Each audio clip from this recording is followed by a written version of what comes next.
The starting point for today, just to briefly recap one of the main points from yesterday is that, and what you just said, is that we're living in a world that has been drained of the sacred, a world indeed that is devoid of really any operating, guiding narrative. You know, we've tried a secular narrative. We've tried narratives, a no narrative narrative, and things are not getting better. We are, as it were, running on fumes. You know, we're witnessing a slow motion collapse of ways of thinking, of social modes, of being in relation to others. Our collective social life is upheld by a moral framework that we simply take for granted, you know, valuing individuals as being of intrinsic worth, valuing things like individual freedom, the golden rule, basic elements of a moral framework that uphold our social life, but whose theological underpinnings have been fatally undermined. And it was, I think, very well described by the passage from Peter Berger that I read yesterday, that this collapse of the of our moral framework is felt more acutely in some parts of the world than others. There's still some parts of the world where, let's say, traditional religious modes of thinking and being are still relatively unaffected by this encroachment of the secular age. And then there are other parts of the world where, including, we might say, the developed West, where we look around and all we see are smoldering ruins. You know, there's no sort of framework that we can all agree on that we can build on. They're just competing local tribalistic narratives. And so the project for the next few days is to try to articulate elements in a replacement narrative. But I immediately want to say it isn't a matter of swapping one narrative for another. It isn't a matter of saying all these past narratives were wrong and let me give you, you know, the true narrative, or let us reveal the true narrative, because it is an intrinsic feature of the world that there will be different approaches and different ways of being, a feature and not a bug. And so the replacement narrative that we articulate has to be something more like a meta-narrative. It has to be a way of thinking which embraces and validates somehow simultaneously the sacred and the secular approach, the Eastern and the Western approach. They all have to be shown to be true and valid within their own particular perspective. There's a beautiful passage in one of Baha'u'llah's mystical tablets that was newly translated in The Call of the Divine Beloved, where Baha'u'llah addresses this fundamental fact of human existence, let us say, that there are differing opinions and there's no way to get past that. There's no way to force everyone to think the same. Even if our end goal is unity, it's a unity in diversity, which is our end goal, not a unity in uniformity. And the way Baha'u'llah says this, and this is so beautifully, in The Call of the Divine Beloved, and this is in the third tablet in the volume, from the letter Ba to the letter Ha.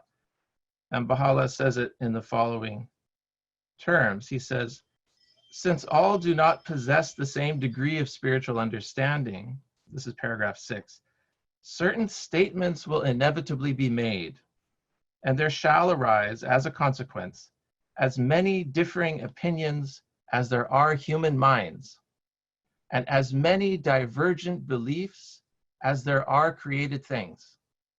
This is certain and settled and can in no wise be averted.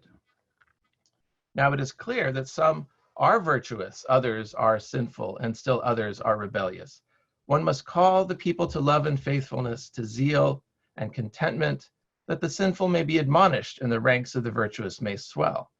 Nor is it possible that there be no sinners, for so long as the name, the ever-forgiving, shineth resplendent above the horizon of existence, there will be sinners in the world of creation.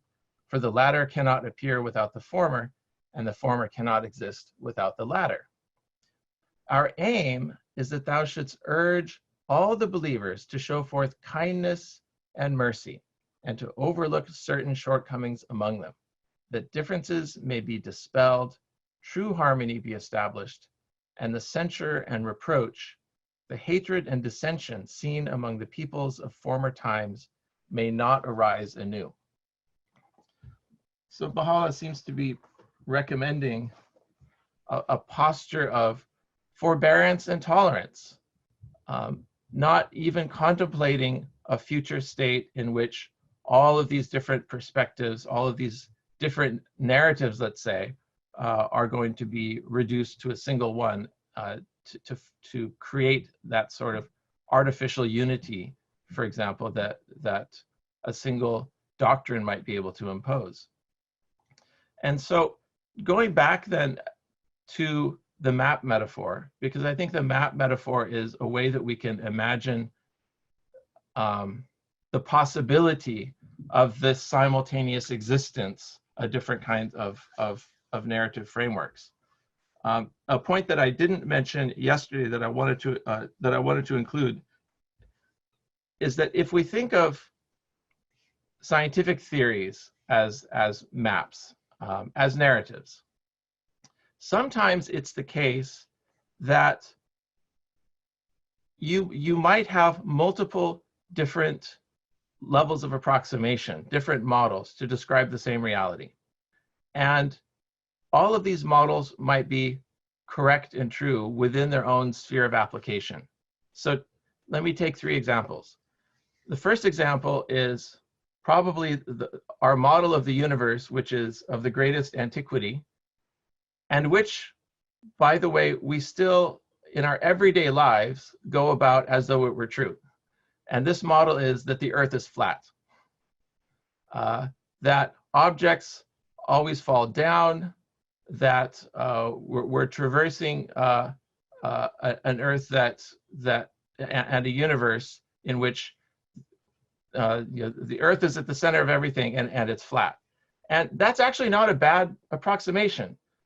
Unless one is going to get on an airplane and fly to another continent, unless one is going to get on a sailing ship and sail the seas, for most of history, where most people never moved more than a few miles from their place of birth, the theory, let's call it, that the Earth is flat was a perfectly reasonable and perfectly accurate one. One could navigate one's world perfectly well with that set of ideas. The second narrative is that of Newtonian physics. So in this narrative, the Earth is not flat, it's a spherical or mostly spherical. We're held onto the Earth by a force of gravity, which can be very simply described by a very simple equation that we can learn in our first year of physics class. And that equation is so powerful, it's able to predict our motion around the Earth with such precision that we could launch rockets to the moon. We could send rockets to other planets using just this equation to describe our connection to the Earth and the pull of the Earth's gravity. But this narrative, this map of reality in all its simplicity, we know for the last century to actually not be the last word in gravity, that there is another far more mathematically complicated way of describing our connection to the Earth, describing the force of gravity, which Einstein articulated in the early 20th century, the theory of general relativity. And when you compare the predictions of the theory of general relativity when it comes to things like rocket ships orbiting the Earth, they predict almost identically the same thing. It's as though you have two different theories with two very different narrative frameworks. In one of these, the Newtonian theory, space and time are fixed, eternally fixed background objects, let's say, or background concepts within which one places the Earth and the rocket ship and everything else that's moving within the Earth's field of gravity. But in the theory of general relativity, space and time are almost like a fabric. They warp and stretch according to the kinds of masses and energies that exist within this fabric. It's a very different conception of a very fundamental concept. Our whole idea of space and time is completely different in the theory of general relativity than it is in the Newtonian model.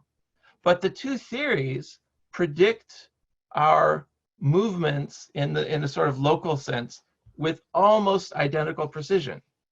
So taking a pragmatic approach, well, which theory would we choose? If all of our experience was confined to the Earth and maybe sending spaceships to the moon or something like that, we might never need the theory of general relativity. But when we go outside this, let's say, limited sphere of the Earth, and we start looking at some neighboring planets, like the orbit of the planet Mercury, the closest planet to the sun, and we look at its orbit, and over the course of thousands of years, the orbit, which is not perfectly circular, it's a little bit oblong, it's an ellipse, we find that elliptical orbit precesses slightly as Mercury makes many thousands of passes around the sun. It's the orbit of it, the shape of the orbit orbits along with the orbit of Mercury itself. And this is where a distinction appears between Newton's theory and the theory of general relativity. A very small distinction. In 1,000 years, this orbit of Mercury might shift by just a few degrees. And so this brings us to, I think, a really interesting conclusion about the nature of scientific investigation, which we can bring into our understanding of spiritual matters. And that is that sometimes the approximation is just about as accurate as the fuller theory. Sometimes you can be 99.9% accurate in making a prediction and congratulate yourself that you have the right theory, whereas in reality, your theory is based upon completely wrong assumptions about the fundamentals. So if you used Newton's theory to calculate the orbit of Mercury, you would be very pleased with yourself that it had this incredible accuracy, 99.9% accuracy or even greater. You might not realize, if you didn't also have access to the general theory of relativity, you might not realize that although you're achieving this great prediction and you seem to have this great predictive power using this theory, the assumptions of this theory are nevertheless completely wrong. The assumption that space and time are these fixed, separate, and unchangeable quantities, unchangeable and fixed realities. So the fact that we're able to, that something works, going back to this argument of pragmatism from yesterday, the fact that something works is no guarantee that it represents anything even close to the ultimate reality of things. But what are we to do? Because all we have access to are these sorts of things. All we have access to in building our theories is our observations of the world around us. I think one of the things this ultimately and inevitably forces us to is a deep sense of epistemic humility. Humility that, a sense that although we have and can employ these very powerful methods, the scientific method, assuming that nature speaks the language of mathematics. Although we have these very extremely powerful methods to investigate the world around us and make predictions of things, the frameworks that we build using these methods may nevertheless be very far away from the true reality of things. So why did I take so much time to bring this up? It's because I just want to sort of put a pin in this and raise the question, and I won't maybe address it directly at the moment, but we'll come back to it in a session or two. Could it be that certain theological frameworks that we take to be absolute are really Newtonian approximations? Could monotheism itself, which we may take to be very fundamental, there is one God, God creates the world, God sends messengers every 1,000 years. It can be stated in a few words, very simply. Could this be a sort of Newtonian approximation? It is a theory which has high predictive value, to use a scientific term. It's effective. It's effective in helping to orient human life in a certain way. It's effective in helping to orient human societies, so human life both in its individual and collective spheres. But maybe the ultimate reality of things is far beyond the fixed space-time that a traditional robust monotheism may represent. And if that's the case, then does that mean we necessarily reject it and say, oh, it's wrong? Well, we're not rejecting Newtonian dynamics either. We may realize that all of our theories are ultimately going to be faint approximations of whatever the truth of things are, but that realization doesn't lead us to the rejection of these theories. That realization just enables us to understand that there may be multiple maps, there may be multiple theories that could be simultaneously valid within their own sphere of operation. So a physicist has no problem learning Newtonian dynamics, and at another stage learning about the dynamics implicit in the theory of general relativity, knowing that these two are, that one is in some way an approximation of the other, or one can be reducible to the other. So there can be multiple simultaneous frames of reference. There can even be a hierarchy in a sense. I mean, no one would say that Newton's laws are more final than Einstein's equations. But sometimes the least accurate or more approximative theory is actually better for certain purposes. In the vast majority of cases, physicists use Newton's laws and not Einstein's equations. So taking this idea, which hopefully opens up to us the possibility of thinking about religious systems in similar ways, looking at the human history of our encounter with the divine and our attempts to systematize the understanding that we have of the divine in different sorts of religious systems. Some of them monotheistic, some of them polytheistic. We only have to go back a couple thousand years before we have very robust polytheistic systems. Some of them non-theistic, speaking more of the Eastern modes of religious thought. No definite concept of a single creator God, but nevertheless translating into spiritual posture in the world, which harmonizes so well with the spiritual posture and the moral framework of religious systems in the West. Hopefully, this train of thought can lead us to think about different religious narratives in a similar way. But what I set out to do, what I'm going to attempt to set out to do, is to try to start to articulate a narrative within which all of these different systems of thinking, religious thinking, spiritual thinking, secular thinking, to try to start to articulate some meta framework or some meta narrative within which all of them have a place and all of them have relative validity. And where I want to start is to go back to history and to try to build out an idea about where we are in this historical moment and where we're going. As we were discussing yesterday with this collapse of narratives, one of the consequences of that has been, at least in certain quarters, a collapse in the idea that history itself really has any kind of direction. And it's replaced by this idea that history is simply a record of essentially random events. It's a history of power struggles, essentially meaningless rise and fall of ruling hierarchies. Beneath it all, of course, never really recorded on the pages of history, are everyday people living their everyday lives.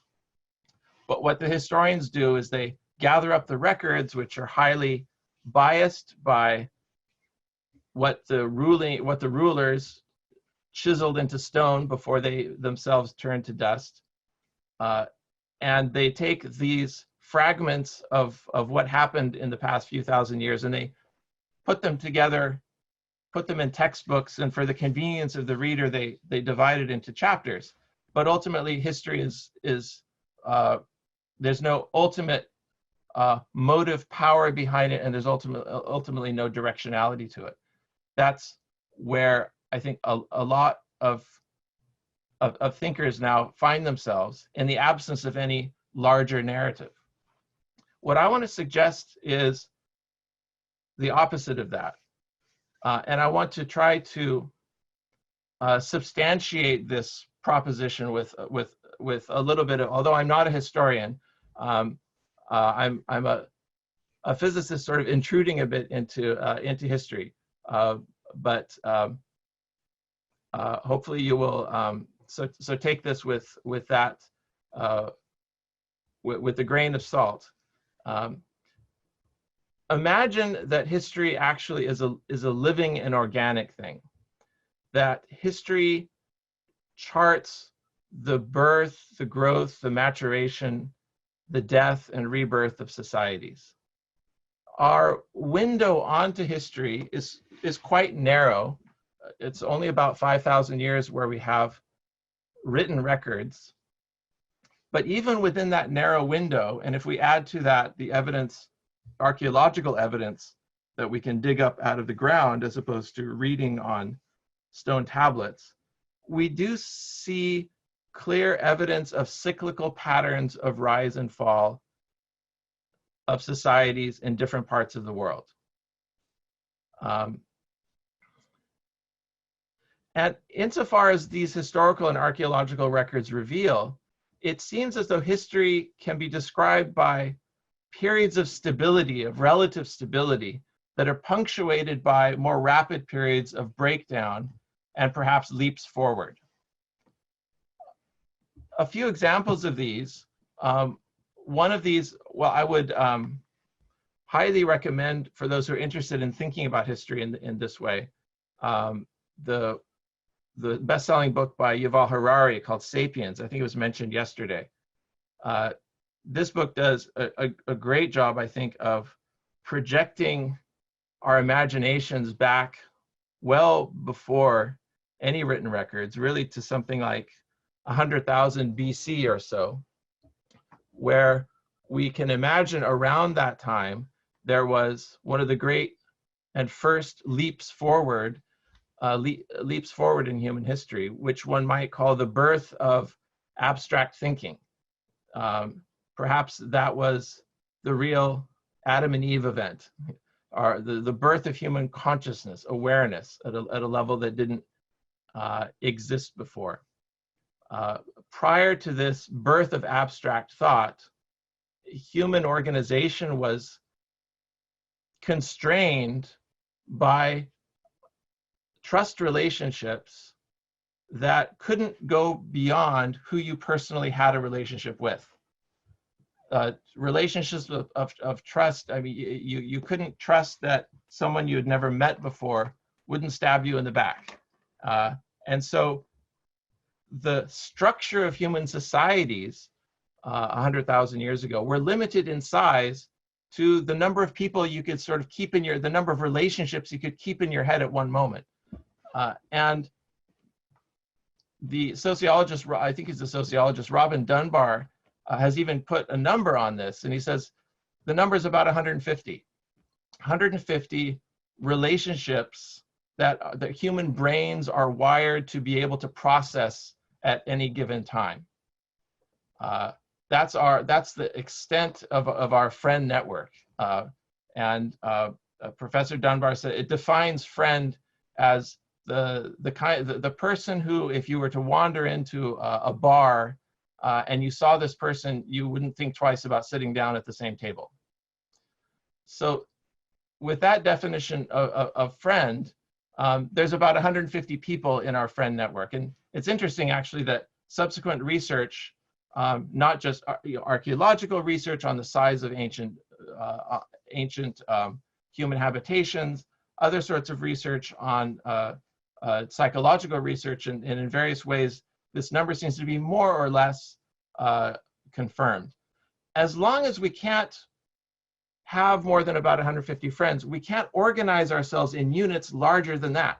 And so that constrains humanity to exist at a sort of tribal level until we're able to make the conceptual leap that enables us to see people we've never met before as somehow part of a trusted group.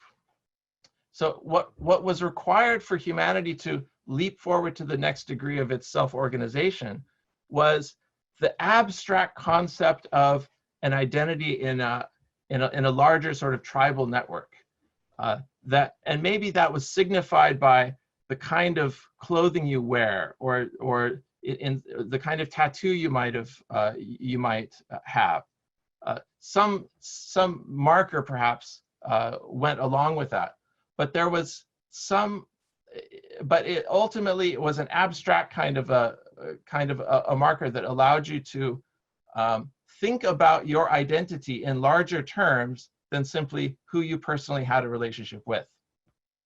This was as Harari describes, was just a truly momentous step forward in our history, because it suddenly allowed us, now that we are endowed with abstract thought, it suddenly allowed us to create structures and ways of thinking, tools to organize ourselves at a much higher level. Ideas of, for instance, value, the ability to barter for goods, the ability to create this very abstract concept of money, which is really an object that has symbolic value before you have abstract thought, all you can do is trade one object for another. To come up with the idea of money requires a leap of abstract thinking. So this can be thought of, and Harari, of course, does a fantastic job of making this idea come alive. That there was at least this one leap forward in human history. We might call that the birth of humanity in a way. But there have been other leaps forward throughout the millennia that followed. And I can't claim to have an exhaustive list of them, and perhaps depending on which historian or which sociologist you ask, you might get a different sort of list. But one might add to this first conceptual leap, the birth of humanity, the agricultural revolution that happened around 10,000 years ago. And with this comes the birth of culture and writing, and a shift in our theological frameworks from those that are based on hunter-gatherer societies to those that are agrarian societies. We might call this the infancy of the human race. There is another leap forward described by Carl Jaspers, who gave it the name the Axial Age, and he identifies a period of time around 500 to say 1000 BC, around that area, where somehow simultaneously in different parts of the world, there was a conceptual revolution. The agrarian revolution was well established. You had, fairly large societies existing already for quite a long period of time. But what happens during this first axial age, this axial age described by Jaspers, is it's sort of a conceptual revolution which is visible in the religious systems that appear during that time across the world, from the Buddha in the East and Lao Tzu to the Hebrew prophets in Israel and the Greek philosophers, Zoroastrianism, more or less appear and flourish within a relatively narrow band of time, a few centuries. We might call this the childhood of the human race. And extending this metaphor of leaps forward in civilization, we might also look at the scientific revolution of a few centuries ago, which we might think of as being in the kind of distant past, but in terms of the human history, it actually is a fairly recent event, and we're still, in a way, processing the consequences of the scientific revolution. I think it was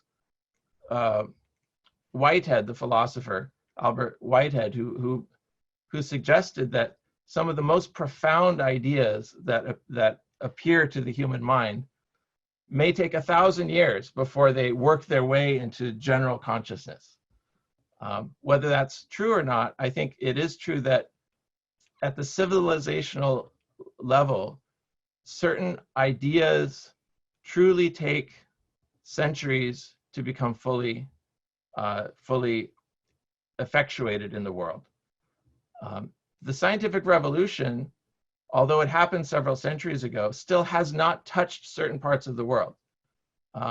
And even those of us who think that we live fully in the modern age and in the scientific realm still are subject to very superstitious modes of thought.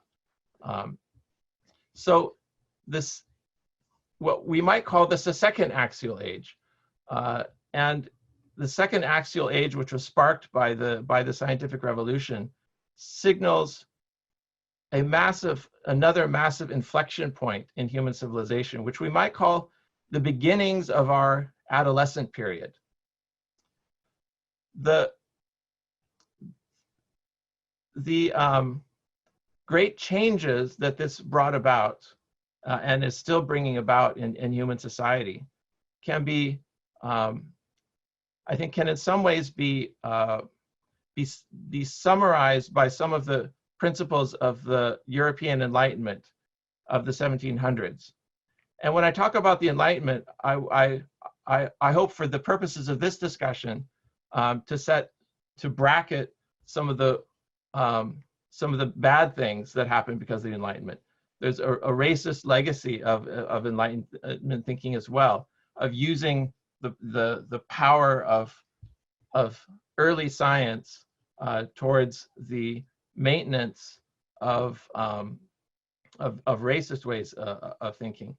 I want to talk about the ideal Enlightenment, which comprises a few points. First of all, the celebration of the mind and of the scientific method, and the idea that with the application of the scientific method, humanity can approach a state of continual progress. Before the scientific revolution, the idea of progress wasn't even really a thing. You know, we now take progress for granted. The idea that every generation will in some way be better off than the generation before, because our knowledge will have increased, science will continue its inexorable march forward, and tomorrow will always be better than yesterday. This idea is really the child of the scientific revolution and this Enlightenment ideal. And I mean, even if we imagine, you know, the ancient Greeks, how did the ancient Greeks look at history? The ancient Greeks really invented, in a way, application of rational thought to investigation of the world, although they didn't discover the scientific method. For the ancient Greeks, where did they look for the source of wisdom? They didn't imagine themselves as progressing forward into ever expanding knowledge of the world. The Greeks looked backward in time to ancient Egypt as the pinnacle of human civilization. They saw themselves as living in a sort of dark age following this great height of civilization. A third, and so we have the celebration of the mind as being a great sort of signpost of Enlightenment thought. Secondly, the embrace of progress. And thirdly, the questioning of presumptive authorities of the past was a hallmark of Enlightenment thinking, a hallmark of this, let's say, adolescent leap forward of human civilization. And just as the questioning of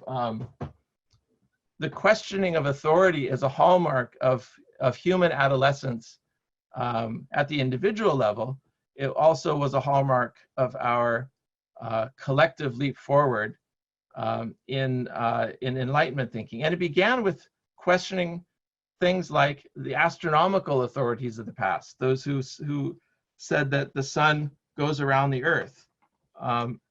And it took, as we know, tremendous effort of many brilliant minds in the face of sustained opposition by religious authorities to establish the reality of that the earth actually goes around the sun.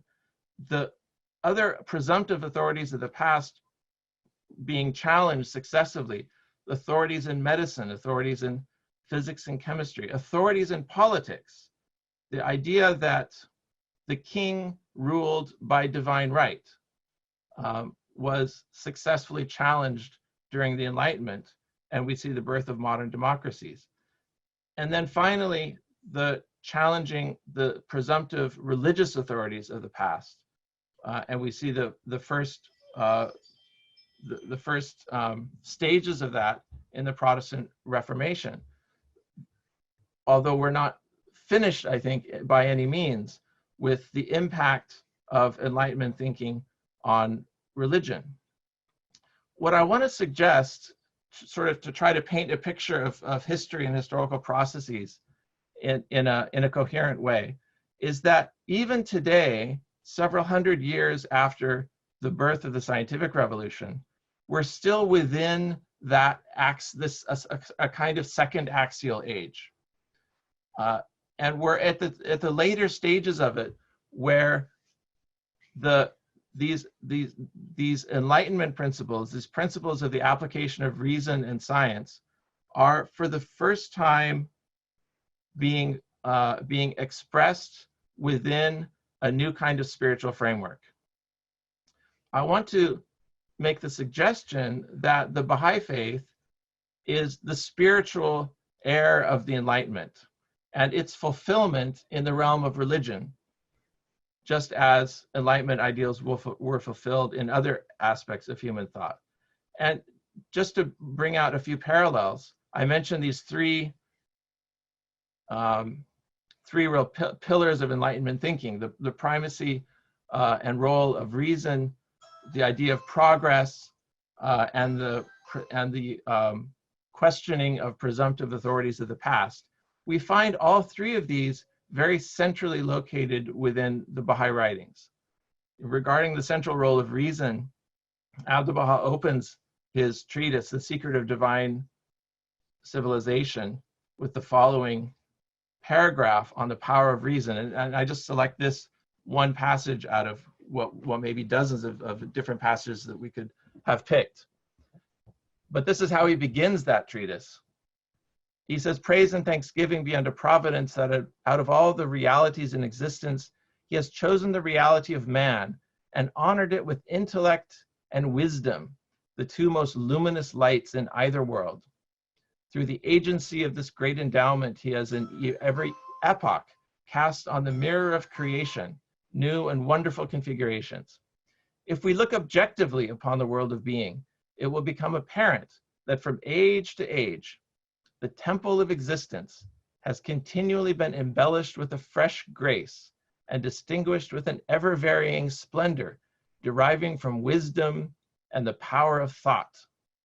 This supreme emblem of God stands first in the order of creation and first in rank, taking precedence over all created things. Witness to it the holy tradition. Before all else, God created the mind. From the dawn of creation, it was made to be revealed in the temple of man.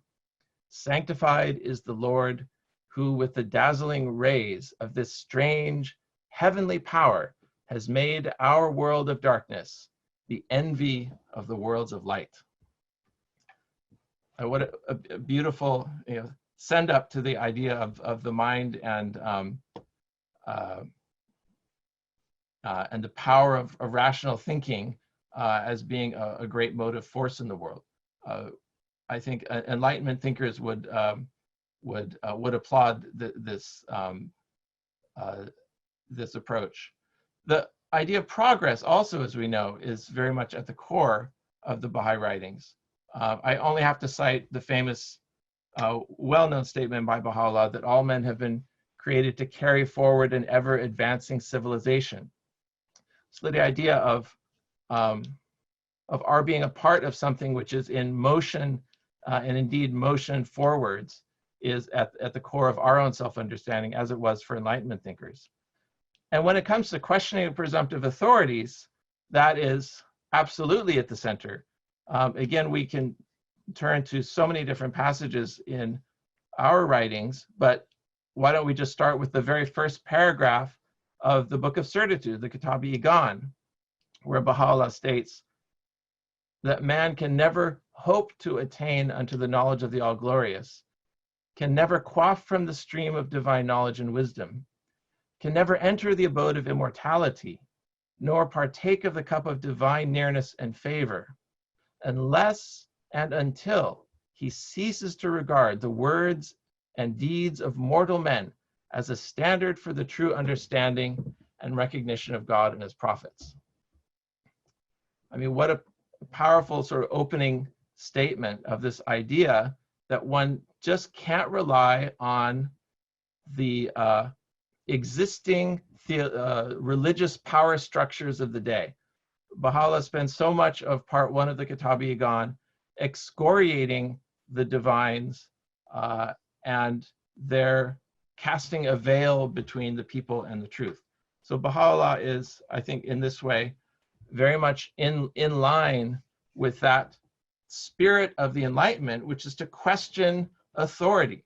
And of course, the idea that we are all given the spiritual responsibility of the independent investigation of reality, which we consider to be one of our core teachings, is also, I think, very much in line with that.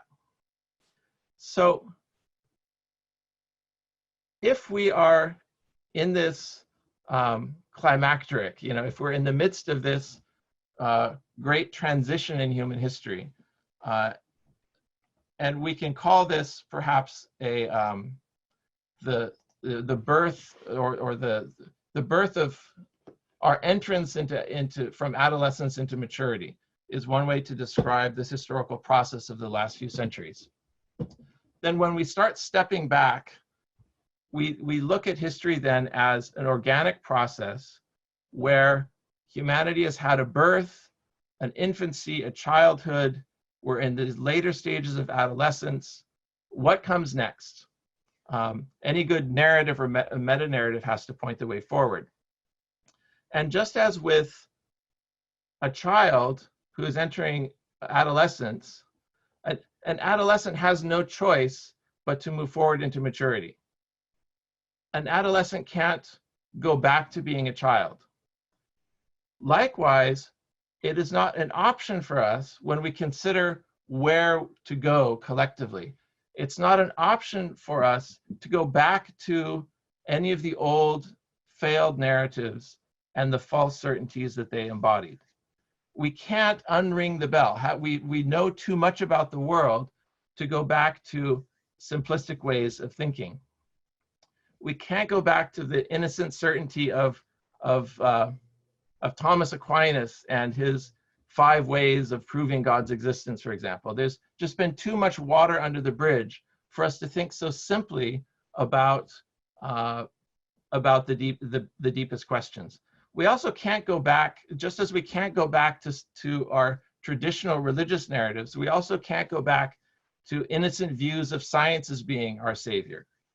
It was, I think, Oppenheimer who, after the testing of the hydrogen bomb, famously said, "I have become death, the destroyer of worlds."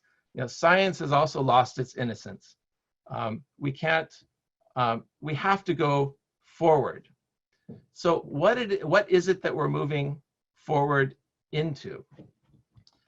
And I want to make the hopefully not too controversial suggestion that if we are going to continue to use this metaphor of human society as being a living thing, then adolescence will be followed by a long, stable period of maturity, what Baha'is would call the golden age.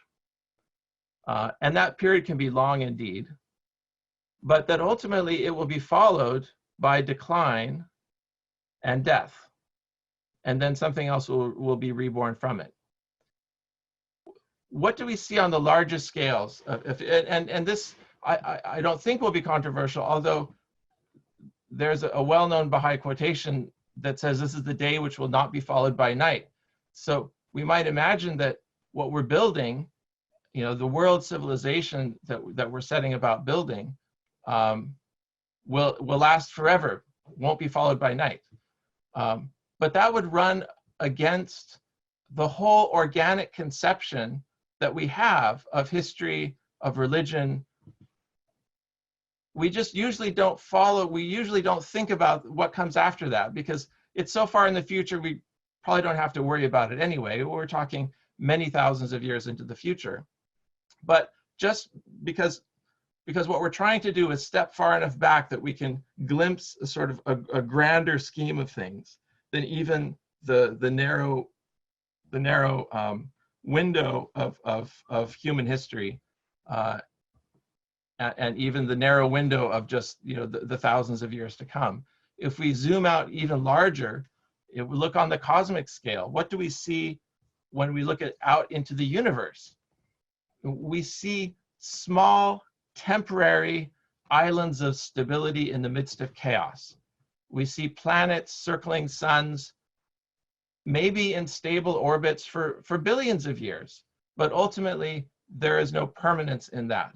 Every star, every sun is fated to run out of its nuclear fuel and ultimately either vanish or either destroy itself in a cataclysmic supernova or go cold and dark. That's the fate of every star, and then of the planets that circle around it. What of the civilizations that may exist on those planets? Every civilization has a lifespan, and that lifespan implies not just birth and adolescence and maturity, but ultimately death. But that death provides the seeds and provides the matrix for the rebirth of the new. And so what I'm suggesting is, on the very largest scales, a view of history which is more cyclical than it is linear. We find circular motion pervasive in the cosmos. It's one of the most fundamental physical phenomena that we observe. From our understanding of our past history, it seems to be upheld that there are cyclical birth and decline and fall of civilizations. Arnold Toynbee is one writer who does a great job of fleshing out this idea of the cyclicality of history. And we see this also in the cosmic domain. And this is, by the way, exactly how Abdu'l-Baha describes the bigger picture in chapter 41 of Some Answered Questions. And I think for me, this is a key element in the universal narrative that we will be building. This key element, and there will be a handful of them, and this is one of them. It's the idea that ultimately there are universal cycles. Everything, however grand, ultimately has an end. And Abdu'l-Baha writes in chapter 41 of Some Answered Questions, he says that when a cycle comes to a close, a new one is inaugurated, and the previous cycle, on account of the momentous events which transpire, vanishes so entirely from memory as to leave behind no record or trace. Thus, as you are aware, we have no record of 20,000 years ago, even though we established before through rational arguments that life on this earth is very ancient, not 100 or 200,000 or even 1 or 2 million years.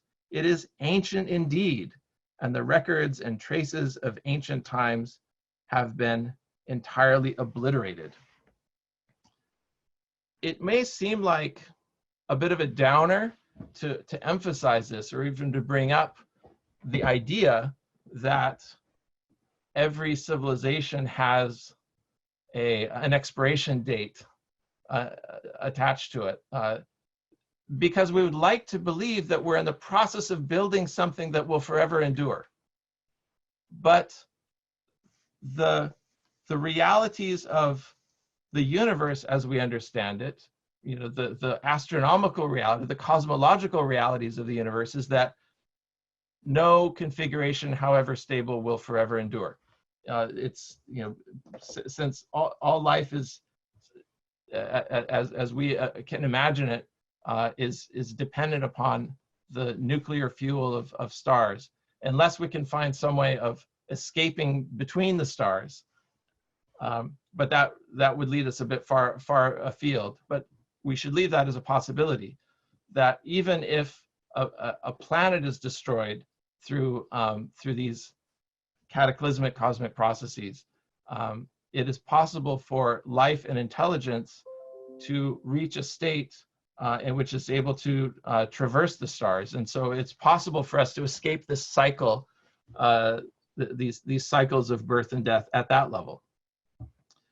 But I wanted to just bring that out as an element in the narrative, partly because when you really accept the fact that there is no permanence, when you accept the fact that even the golden age to come will ultimately have an end, that there will be a cycle of decline following a cycle of maturity, one comes, I think, to some fundamental understanding about things, that it's not about the goal, but it's about the process. Because there is no permanent goal out there. I mean, whatever goal is reached, whatever thresholds are attained, whatever great leaps forward in civilization, as we've had several in the past, in the end, it will ultimately result in disintegration and rebirth, with the possible total erasure of all memory of the past cycle. To imagine that all human knowledge might someday be erased, to imagine that all great works of art and architecture, that the symphonies of Beethoven and the works of Shakespeare will at some point be utterly vanished in some cataclysm. Where does one go with that? Does one think, okay, therefore nothing matters? That's one direction you could go with that. Or the other direction you could go with that is, I get it. What matters ultimately is the process of creation, and not that arbitrary moment when the thing gets created. What matters in the progress of human life, both on the individual and the collective level, is not the goal that we attain, but the process we go through in attaining it. The reason I think this is an important sort of building block in a new narrative is that it gives us the possibility of understanding cosmically the processes we're seeing as a continual state of waking up. The universe can be thought of as being in this continual state of waking up. It's not like waiting until a time, a billion years from now, when suddenly everything comes together. It's right now it's happening. And it was happening a billion years ago, and it'll be happening billions of years from now. A process of waking up, a process of becoming conscious. And what we're involved in today in this worldwide community of people who are coming together to transform the world is we're involved in taking consciousness to that next level. The title for this course is Impelling the Development of Consciousness, and it was inspired by a statement prepared at the direction of the House of Justice called One Common Faith, that was published, I can't remember now, more than 20 years ago, I think, around 20 years ago or so. And one of the statements in that, in One Common Faith, has always stuck out to me as being very, very fundamental in changing our conception of who we are and what we're doing. It goes as follows. Baha'u'llah has not brought into existence a new religion to stand beside the present multiplicity of sectarian organizations. Rather, has he recast the whole conception of religion as the principal force impelling the development of consciousness. That's on page 23 of One Common Faith.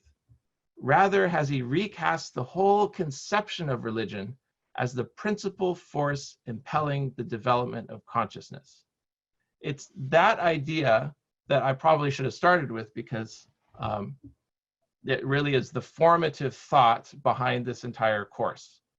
The idea that we're replacing an old narrative of religion, or rather maybe adding to an old narrative of religion, because the old narrative of religion still has juice, you know, it still has vitality in life. It still speaks to many people. What this sentence does for me is it introduces the possibility of another way of looking at it. Maybe it's to a question that was raised yesterday. Maybe it's maybe there's a hierarchy, and maybe this is a higher way of looking at it, or lower. It doesn't really matter. You know, maybe this is the Einstein, you know, the general theory of relativity way of looking at religion as the principal force impelling the development of consciousness. And maybe the Newtonian approximation is, you know, God has come again and brought a new prophet and a new book. But these are ultimately different ways of saying the same thing. To talk about God and prophets and holy books is to simply a different language game, to use a phrase of Wittgenstein, to say the same thing. And the same thing is, it's about ultimately impelling the development of consciousness. And what prophets do from age to age is stimulate and catalyze this development of consciousness. And what makes this, I think, such a hopeful start of a new narrative is that the idea of consciousness is so powerful and multifaceted. It extends, first of all, beyond human consciousness, and it can be thought to be something that characterizes entities beyond the human. What I'm saying is, and suggesting, is that other life on the planet also possesses consciousness in its own degree. Even what we think of as inanimate objects possess consciousness. But here we have to be careful, because I'm not using consciousness in the common dictionary sense of it, like human consciousness. I'm using it more in the sense that Abdu'l-Baha uses the word spirit. We can almost take the word consciousness and swap it out for the word spirit, and we're almost having the same conversation. We might actually be having exactly the same conversation. We've just switched language games.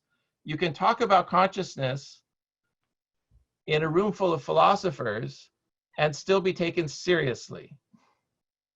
But if you start talking about spirit, you're now entering into a different language game.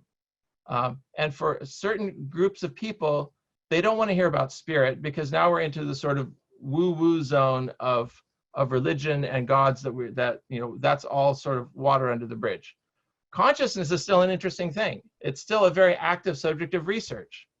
But what's really the difference between spirit and consciousness? How does Abdu'l-Baha define spirit? In so many of his tablets and talks, Baha'u'llah does as well, but Abdu'l-Baha does it, I think, even articulates it with even more precision. Abdu'l-Baha talks about spirit as something which exists throughout all the levels of creation. He describes creation almost in hierarchical sense. You have kingdoms, the mineral kingdom, the vegetable kingdom, the animal kingdom, the human kingdom, and beyond that, other kingdoms which represent different states of consciousness. Every kingdom has its spirit. What is the spirit of the mineral kingdom? Well, it's the force of cohesion. It is the ties of mutuality that bind all matter together. That is an aspect of consciousness at the very lowest level. There are higher manifestations of the force of consciousness, culminating in what we commonly talk about consciousness being human self-awareness. But we can think of consciousness as being something which is an all-pervasive field almost, that's present everywhere, just as the Baha'i writings talk about spirit being present everywhere. So I'm going to be going into this in more detail in the next sessions. But where I wanted to end this session with, we're ending a little bit early so we can have more, I think, conversation about it. And to try to recap, I took a long time sort of trying to articulate a way of thinking about human history that situates us in a certain context, that situates us within an ages-long process in which collectively human society is becoming more self-aware, which perhaps was sparked, as early as 100,000 years ago by a kind of leap forward in consciousness, and which has only enabled the continuing expression of human potentiality as civilization has advanced in stage after stage, as human societies have become larger and more complex, allowing the unlocking of greater and greater degrees of potential in these sort of stair-step pattern of periods of stability and then periods of leaps forward. All of this I suggest as a way of understanding the evolution of consciousness on this planet. And as understanding the present moment as being a particularly significant leap forward in consciousness, where for the first time we can be conscious of our existence on this planet as a single species, sharing certain goals, sharing certain challenges, sharing perhaps one of the foremost of which is the awareness of the boundaries of the planet that we live on. For the first time, we can be conscious of that. For the first time in this age, we've explored all the continents and all the oceans. That wasn't too long ago when we didn't know about the existence of entire continents. And we're now at a point where we realize that the Earth has limits, and that the current ways of being, the narratives that we have adopted that have gotten us to this point, narratives which include, let's say, the unfettered power of individuals to do whatever they want, which got us to a certain point. But when the boundaries of the planet come into play, it requires a shift and a leap forward in consciousness, which involves an awareness of those limitations, an awareness of the existence and rights of others in a way that that historically is not has not been a part of our awareness of things. So I wanted to suggest a historical process of the human species progressing through organic stages that are similar, that recapitulate in a macrocosmic sense the microcosmic stages that individual humans go through from birth through maturity and so forth. And then I wanted to further situate that view of human history as our now sort of approaching this culminating point of our adolescence. I wanted to further situate it in a larger cosmic sense of although we think of our society as being on this permanent upward trajectory, if we zoom out enough, we realize that we are simply on an ascending arc of a cycle, which ultimately will close and other cycles will open. And that fact of cyclicality, which Abdu'l-Baha drives home in chapter 41 of Some Answered Questions, has profound implications for how we think about meaning, how we think about what we're about in the world and what we're doing. To my mind, those implications involve the way we experience every single moment of every single day. We so often tend to be goal driven. It's all about getting through whatever in order to reach that goal that we have set for ourselves. And I don't want to say that setting goals is not a great thing, but I want to say that from this sort of cosmic perspective of evolution of consciousness and cycles, it may shift our awareness of what's important and center it more in the moment, because we realize that the real purpose of existence is being expressed in this moment rather than at some indefinable point in the future. So that's where I'll leave the thoughts up to this point. Tomorrow, I will be further expanding on this idea of consciousness, and I'll be adding in the additional, let's say, foundation stones in the framework. And to give you a preview, we'll be talking about love and unity and a few other basic ideas and how they all link together. So why don't we pause here for questions and comments? I hope this wasn't too much on the historical angle. And again, not being a historian, I'm kind of stumbling my way through, and others would do a far better job.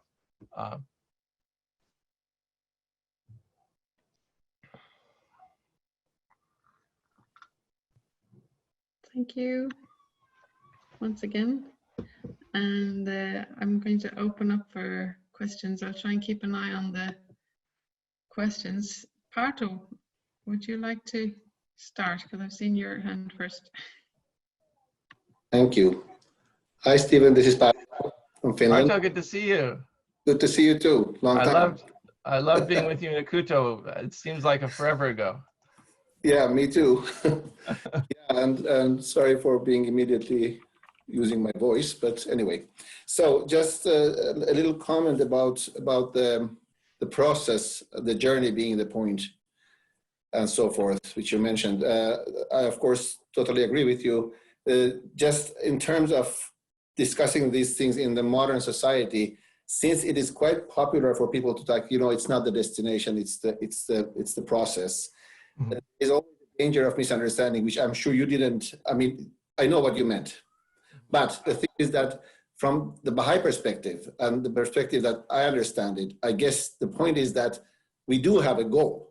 We are building something, yes. Exactly. So we are approaching something, but the point is that something is unattainable, yet infinitely approachable. So there is a direction. It's somewhat vague, somewhat fuzzy, and our understanding of it proved never crystallized to a full measure. So it's fundamentally a different type of journey that we are talking about than the journey the rank and file of people in the world generally mean, which is a very pointless, directionless, often, not always, but often. So in that sense, also the products of civilization, the fruits of civilization are not only that the process of making them. But in making them, we have built into the potential of humanity, which is eternal, which is fundamentally absolute.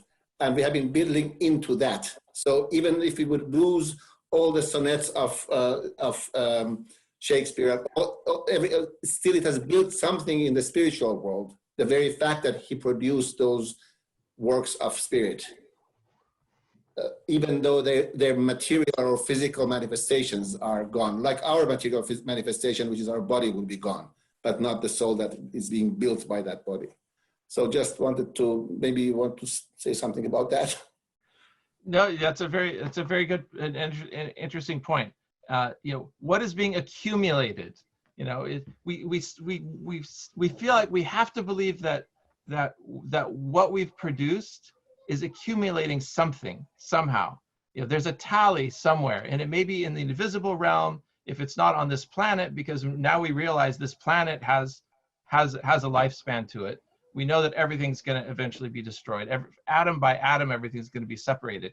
We still, in our minds, have to believe that something is being tallied up, and that when it's all over and when every trace vanishes, that, well, at least God remembers it.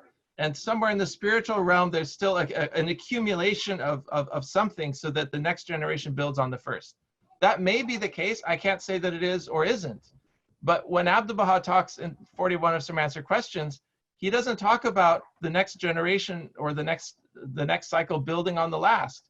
He says every trace and every memory of the last cycle is effaced. Now, maybe Abdu'l-Baha just isn't going into whatever's going on in the mind of God. But it's one of those fundamentally unanswerable questions. I think it's reasonable to ask, does it have to be the case that there is some invisible tally of things? Is the purpose of creation somehow short-circuited if we truly believe all the way through to the end this idea that it's process and not goal? And then, well, then what happens to goals? It's not a matter of saying the goals don't matter. One still sets goals in this world because they enable the process to happen better. Mm.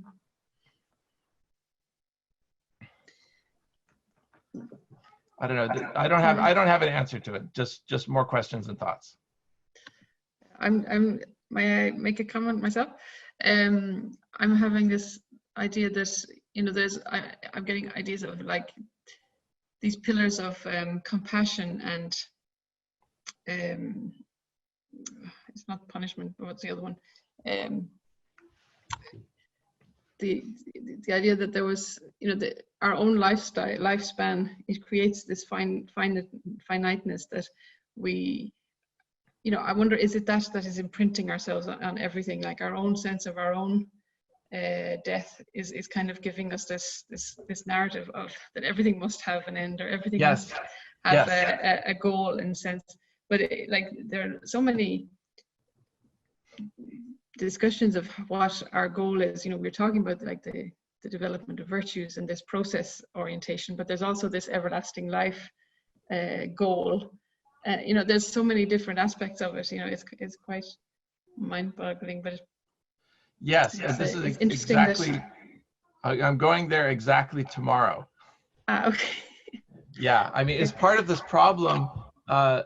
Is this partly an illusory problem, which has been defined by our limited perspective as separate things, as atomic entities, and then we sort of think of the world in a similar sense.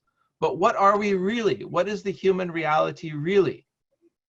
Is it our bodies, our memories, our thoughts, our personalities, the things that we think are us? Is that really us?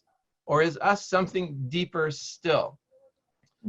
And this gets us into the question of, it connects to the question of consciousness through, and this is, I guess, previewing some of the content of tomorrow, of a concept that Baha'u'llah introduced. Well, Baha'u'llah doesn't introduce it. It's been around before. It's been around since even the Greek philosophers had this idea of something that Baha'u'llah calls the primal will.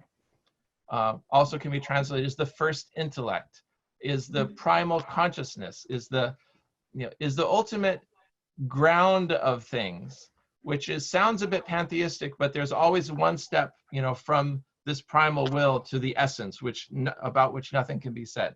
And I may scramble it in the attempt to sort of compress it to a few moments, but the basic idea is that our ultimate reality is, as it were, a wave upon the sea of the will. The sea hath ever been the sea, and all contingent things its waves and forms, is a line of poetry that Abdu'l-Baha quotes in one of his tablets, and we'll be coming to this tomorrow. And if we could see ourselves for what we really are, which is a fragment of the divine, a spark of the divine, as Baha'u'llah describes it in the Hidden Words, turn thy sight unto thyself, that thou mayest find me standing within thee, mighty, powerful, and self-subsisting. That's our true reality, as a spark of the divine consciousness. Then what we think of as us, these separate consciousnesses that are competing with each other, arranging with others in different groups that line up against other groups, this whole way that we configure our consciousnesses and identities is ultimately not the base reality. The base reality is the water of which we are all waves. But more on that to come. Yes, thank you so much. Who else has? Oh, Björn, I see a hand.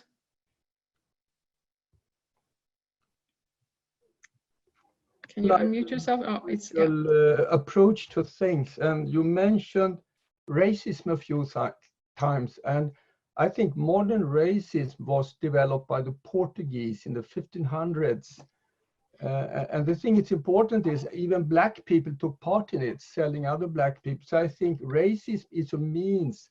The real gangster is rapacious capitalism that is driving it. And I think it's kind of important to have in the picture who is really to blame in the bottom. Racism is used to means. Yeah.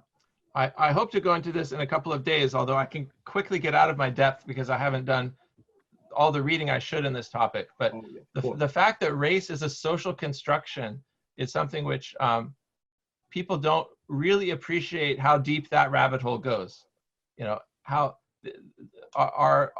what we take now to be these almost biological divisions between human beings was very much constructed around the 1500s and 1600s to help establish the ascendancy of a certain economic class. It was done for economic reasons. Yes. I mean, you want to categorize slaves as being other than human because then that enables you to exploit their labor and enables you to get rich off of it.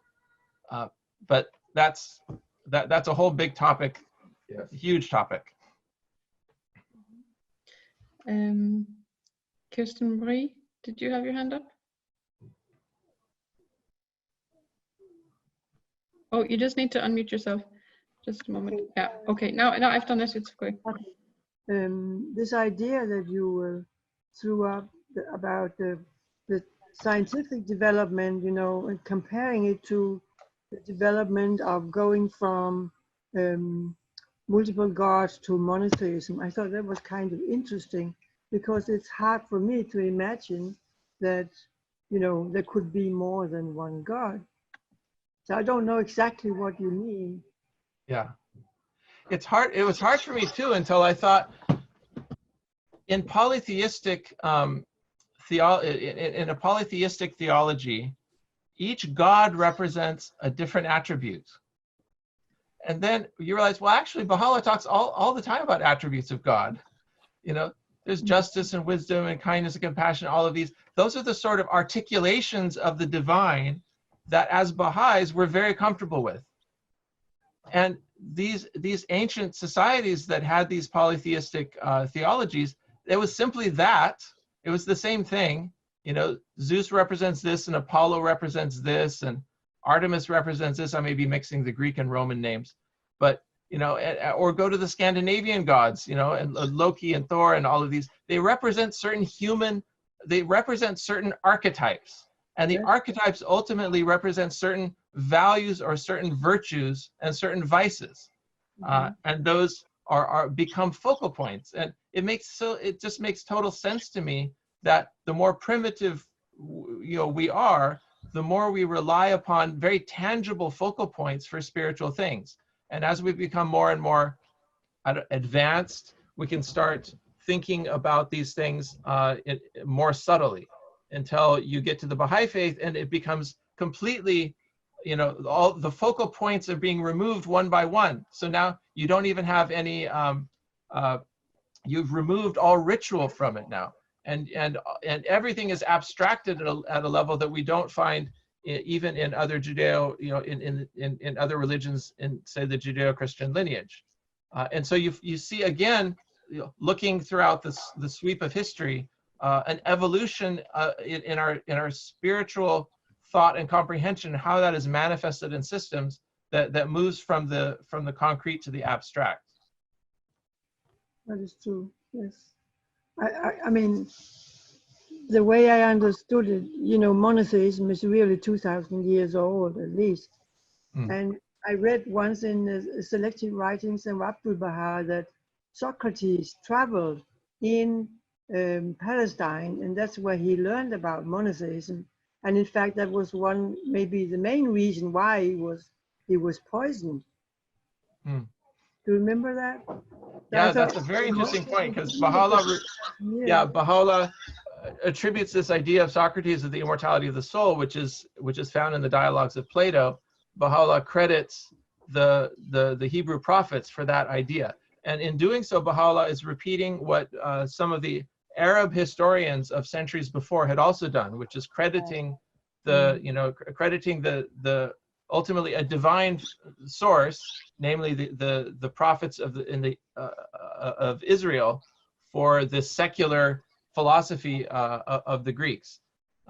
Unfortunately, no record of this travel remains in the Greek sources.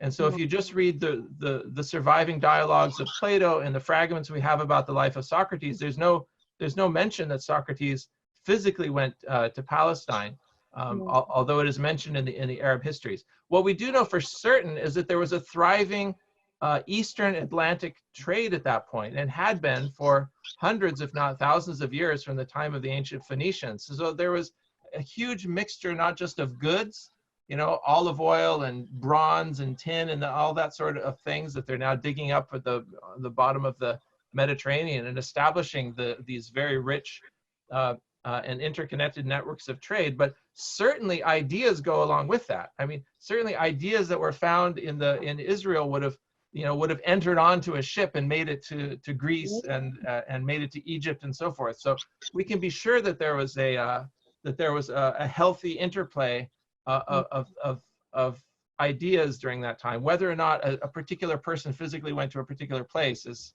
almost immaterial. No, but Socrates was accused of misleading the youth by talking about one God. Yes. Yeah. Yes. Thank you, Kirsten Marie. Parto, your question was next. Sorry, Stephen. I promise I won't be here every day, so I'm using the floor again. Well, just first of all, about this topic of polytheism and monotheism. I mean, for example, just if you read let's say, Praise and Meditations of Baha'u'llah, everything in it, on one hand, bespeaks of one God, but at the same time, of the total unknowability of it. So fundamentally, I mean, even the attributes of God, I mean, the way we look at them, we think that, okay, God is omnipotent, God is omniscient, God is this and that. God is none of those things. God has created those qualities.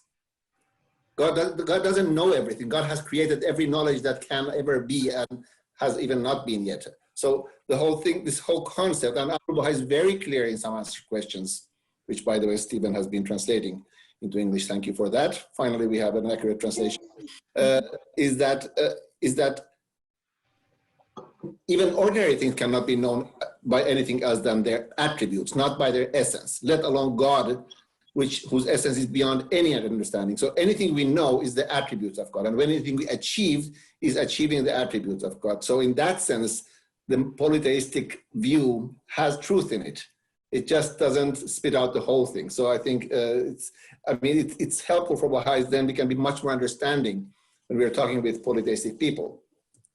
One completely other thing, there was a mention about capitalism and that. I just want to make this point. Just exactly a week ago, there was a message from the Universal House of Justice to the American Baha'is. Stephen, I'm sure you have had it already, have you? And that and the 9th of May message, I really recommend people reading it. We are not anti-capitalist as Baha'is. Indeed, the writings say that there's nothing, Shoghi Effendi says in these words, there is nothing in the Baha'i writings against some form of capitalism, whereas there is a lot in the writings about most forms of socialism and communism. So if anything, we are leaning that way, but we are not, of course, leaning anyway. It's just that it happens to be that some aspects of capitalism are in accordance with the teachings, whereas most aspects of socialism, although not all, are not in congruence with. So, of course, its current forms, Shoghi Effendi says, have to be adjusted and modified because they are, of course, mostly based on greed. But capitalism by itself, it has become a swear word for all Europeans and definitely all Nordic people. Let's be careful. Baha'is shouldn't go with the flow and the flock. We have the writings as the standard. We follow the writings. We don't follow the whims and popularity of this and that current view. I'm sorry for being so strong, but I work in the academia, in the human sciences, and in heart, I'm a natural scientist. So I really, really advise Baha'is to be very careful with what you think about socialism and capitalism and all of that. So, sorry. I think the problem is, the real problem is much deeper than capitalism, socialism, communism. Those are all structures that are built upon sets of assumptions about human nature and how people act. And that's what we're about changing. I mean, if we are successful in our project and we're able to elevate human consciousness to the next level, which involves a wider embrace and a way of thinking about the other, which recognizes the organic unity of the human race, then the kinds of incentive structures that are in play are going to work differently. I mean, capitalism works, especially under free market capitalism, with minimal or no governmental controls, like laissez-faire capitalism, ultimately ends when people are primarily motivated by greed, will end with vast disparities between the rich and the poor. It's like it's an unstable equilibrium. Right? Things just get worse and worse unless you impose some sort of structures or controls to sort of rein in that natural sort of division between the haves and the have-nots, which capitalism, just as a tool with the free markets, enables those divisions to just become wider and wider. What it seems to me that our project is it's not so much changing the structure and the policies and so forth. It's more changing the outlooks behind it.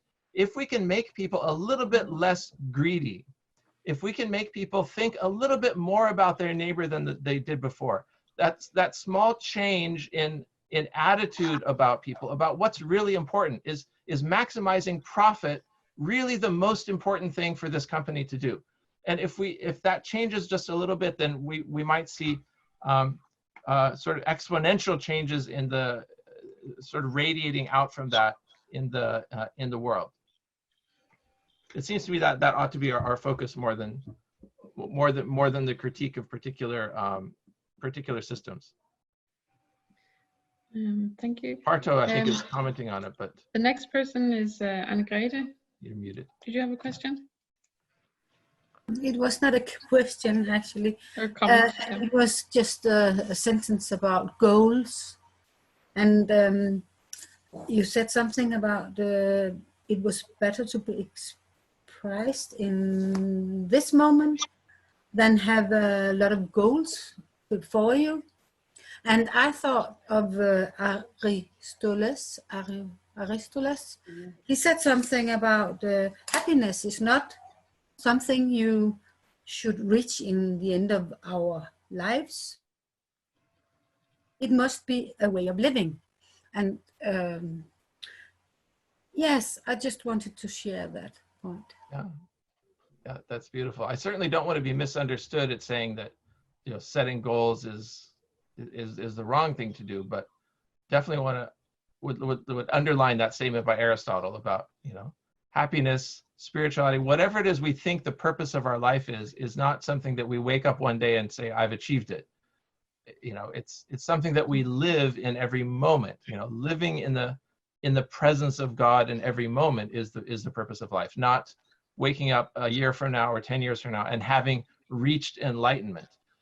That being said, you know, there are stages in human consciousness. There are moments that one has where one comes to a new awareness of things. So in that sense, I think it's, you know, it's both and neither. I remember having this long discussion actually with Parto a few years ago. You know, what's the nature of human, of spiritual progress? Is this, you know, is it like going from valley to valley and you want to get to valley number 7 or 8 or however many valleys there are? Or is it waking up every day and living in as fully as one can in the presence of the divine as one perceives it at that time? Mhm. Thank you. Grace, you have a question or a comment? Yeah, I had a comment, and that's I feel that there is I'd like to set this straight just briefly, because I feel that it's particularly in the US, there's a big misconception of our understanding of what how we view socialism in the Nordic countries. That we're not against capitalism, but we see more in our societies that we'd like to have some kind of social equality. People can earn money and become rich, and there are people who are rich, but the society focuses on providing, making sure that everyone is provided for. And I think that is absolutely a very good goal to have, to make sure that the poor, the poorest in society are taken care of. Yes, good. Yeah. Thank you. I don't know who put their hand up first. It was Daniel and Runa. So, Runa, would you like to start? I think it's Okay, so Runa or Tom. Sorry. Did you have a question? Yeah. Yes, I had a, sorry, it's Tom. I'm allowed to sit with Runa here. No, question. Some years ago we had, in Denmark, we had this UN COP meeting where it was all about climate, and I was looking forward to it. It was amazing, and Arthur were coming and all kind of people. And all we ever talked about as Baha'i were the social construction, how to equalize the social differences. And what I hear for you, Stephen, is that is that a part of this, you know, changing the way of looking at how we live together and what we are, and not as much that in a sense can level out, you know, the imbalance, not only economic but also climate and education and so forth. There's something that that Abdu'l-Baha said that I think gets close to the answer, and it's a very challenging thing where he talks about the real solution to the problem of the disparity between rich and poor. And Abdu'l-Baha says this in so many different ways, basically the same thing, that I don't think it's an accident, but he says ultimately that it can't, the equalization of the of this disparity cannot be done through force, he said. It cannot be done through governments taking from the rich and giving to the poor. He said it has to be done through voluntary giving, which seems like it's like either incredibly optimistic or naive in the face of our current understanding of how people are motivated and how people choose, you know, to distribute their own wealth. It seems to me that Abdu'l-Baha is referring to a future state of society where our consciousness has been so elevated that, as he says, one could not bear the thought that one's neighbor was suffering and in want.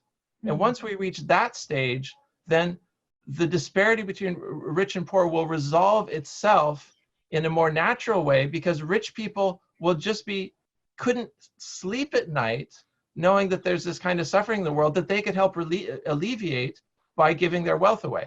At the moment, though, we haven't reached that state of consciousness. And so it has to be taxation schedules and governments basically forcing that equalization, because we haven't yet reached that level of consciousness that it's done voluntarily.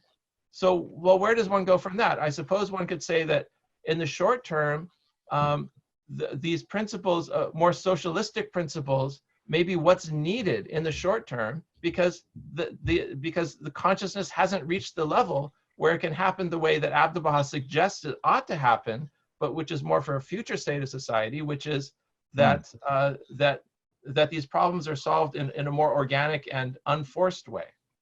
I don't know if that answers the question, but I think it's a challenging thought to me. I think about that a lot, about the voluntary giving as a basis for a future society. And it seems crazy, but you have that in America. I don't think it works that well. Yeah. Yeah, charity is a big part of the social contract in the U.S. Yeah. Yeah. Daniel, you're next.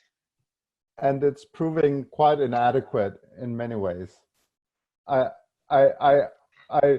think the best way to look at it is to say that neither socialism nor capitalism are systems that we see operating in the future. In the future, neither of those categories will be labels that will adequately explain what this future system, what it will look like. But I think in some answered questions, Abdu'l-Baha addresses the issue of strikes, and in this context, he talks about workers owning factories and this being a structure. So that, at least to me, sounds more like socialism, in the sense of the people owning the means of productions. But I want to set that aside, and the actual point I wanted to make was about the idea of God in the past, in antiquity. I was just reading this book on Christianity and paganism, that where the authors, a chapter in or so, he says, if you go away from this book with anything, I want you to go away with this. People of antiquity had no unified idea of what a god was. And this is why we can have the idea of Caesar being a god. One of the Roman emperors could elevate themselves to God, because there was modern people say, how could people of antiquity think that this human person was a god? That's ridiculous. But the constraint of what a god was so nebulous in antiquity that it was possible. Yeah, that's a great point. Yeah. The next is Jane Ola. It's interesting to see where the world. Oh, sorry. It's difficult to. It's interesting to see where the world is at the moment, because just a few days ago, one of a very wealthy Dane had suggested a tax for the very rich, those who are billionaires or milliardaires or whatever, those who have a lot of money, but they were taxed 1% of their income a year. And if they were, it would actually, it would finance the UN UNICEF budget. And he said, why would the rich do that? He had already gathered 250 of people in his league that were backing the idea for the UN. And he said, why should we do that? And we should do that, he said, because the disparity between rich and poor is a factor of uncertainty. And is there something that the rich people hate? It is uncertainty. So we should do it for our own security. And it's an interesting point that the world actually starting realizing, not out of a moral dimension, but out of a security dimension. Enlightened self-interest. Yeah. Yeah. Yes. The next person is Pato. Sorry, you don't get rid of me. I just recommend people to read a compilation made by the research department of the Universal House of Justice called Economics, Agriculture, and Related Subjects. I'm going to put it here in the PDF format in the chat place here, so you can actually download it for yourself if you like. If you read it carefully, you will just notice that the Baha'i concept, let's forget about capitalism and socialism, it doesn't matter. The Baha'i concept is fundamentally based on morality. That's like Stephen was saying. It's not based on system. The system should not, we in the Nordic countries are completely pampered that the system has taken the role of individual responsibility. And that's called, I would even slightly disagree with you, Stephen, in that it might even be needed now because it has made us morally lazy. We don't have even the challenge of taking care of our people. When my father died and we decided with my sister and my mother that my mother would go and live with my sister, the system couldn't even allow that properly. We had to go through hell to make it even happen. Of course, you will put your old mother to the elderly people's homes and so on. That's socialism. Karl Marx specifically said that the state must not trust the individuals and the citizens' morality. They may or may not be moral, but the state cannot trust that. The Baha'i system is the opposite of that. And that's why I totally agree. Mess, because the capitalism is based on lack of morality. And indeed, you mentioned, Daniel, about Abu Baha's comment on strikes. You have to be very careful what you read. He didn't say about co-ownership. He said that the workers should get 1/4 or 1/5 of the profit of the factory or the owners. He specifically said that capital and labor are interdependent, not the same thing. It's actually very capitalistic in that sense. Okay, we shouldn't call it capitalistic because it's not capitalistic, but it's definitely not socialistic either. It's not co-ownership. They would get a bonus of the profit between 20 and 25% of the profit of the factory. And this is we have to be very careful about these things. The same way that we are not pacifists, but most I think we are pacifists. We do believe in weapons, and in fact in using them globally when needed. I won't go into it, but there's a lot of stories on that. So for me, it's just that we really should go into the writings and not just have a vague understanding, but actually go to the details of the writing. Otherwise, we will get really confused in this really messy world we are living in at the moment. Mm. Sorry for being so talkative. Are there any other questions or comments? Duncan? Yeah, I'm not going to go into these system issues that have been discussed. I just wanted to sort of take some steps back to think about what Stephen's presenting in terms of some of the sources, like Tabernacle of Unity and these kind of things, more recently translated writings. Because I don't know very much, but I sometimes wonder, why is the House of Justice had those writings translated, for instance, And this whole thing of kind of reflecting on the search for truth, this kind of multiplicity of truth, and it's kind of coming out now in our own understanding, I guess, of the writings and how we correlate it with current systems of the world and so on. I mean, I also work in a university. Anytime you start discussing anything, people want to pull you into one of these ways that they understand the world, And this way of trying to, I don't know yet what's coming in the future sessions about what the narrative is going to be, but just to think about it as a kind of narrative of this impelling of consciousness, and that all these systems are underpinned by this sort of progressive development of consciousness and so on, is it's an easier direction to take it than some of these kind of existing ways of thinking, which have a tendency towards becoming very divisive. And that's not what we want. We don't end up in shouting arguments either with each other or certainly with people we're trying to tell about the faith. So yeah, I'm looking forward to kind of where it's going, but it kind of explains for me why are these writings being translated, because they give a clearer sense of this kind of whatever it is, hierarchy of understanding, or different ways of things being somehow simultaneously different partial expressions of the truth. So I'm very much happy about that. I'd love to discuss the other things in some other context, because it's great, because I'm also in sort of a political science department at the moment. But yeah, great. I just wanted to kind of give a thanks for that again, for the kind of central thing of things. Yeah, thanks.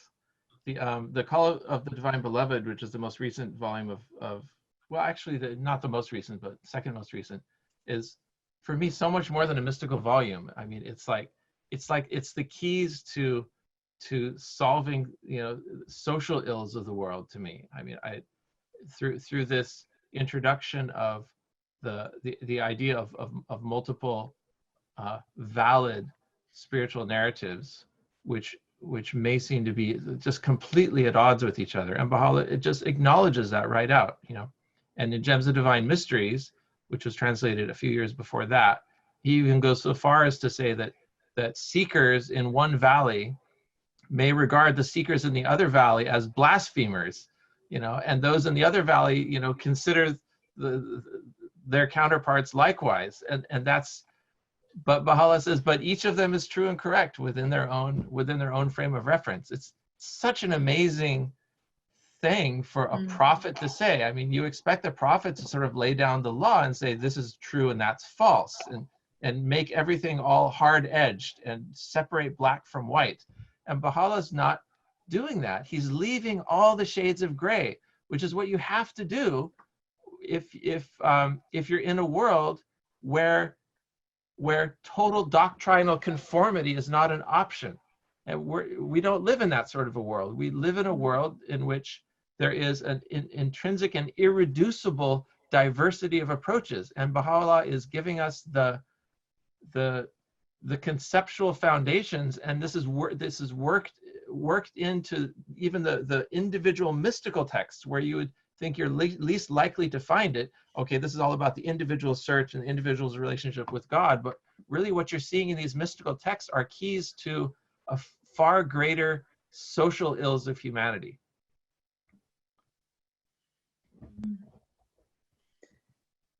Thank you. I'm curious to know if there's any more. Oh, sorry, Bjorn. Yeah. I'm sorry for having started this discussion about capitalism and socialism. It wasn't my intention. But as I have understood it, the Baha'i faith is a religion. It's not an economic system or theory. We have a few economic principles, but they are rather general. And we also have a principle of unity in diversity. Maybe Denmark and United States don't have to have the same economic system in the future either. We need pragmatism and experimentation and a much more dynamic vision, I think, not just it should be this.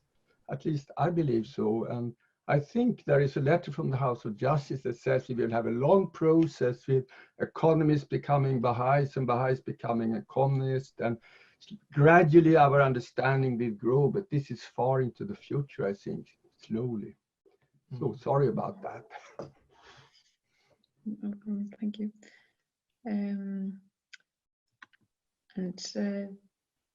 All right. Yeah, it made me have the thought myself that this idea of looking towards the positive, even when Abdu'l Baha says look to the positive what somebody is, and then there could be 10 bad qualities that you don't look at, and it makes me think of this diversity or this gray sense of Baha'u'llah not saying that one thing is right, because there has to be space for all those 10 wrong things that people go around and think, Anna Greta? When I first became a Baha'i, it was because of the justice. I think you cannot find any system or anything else that have that built into its sort of concept.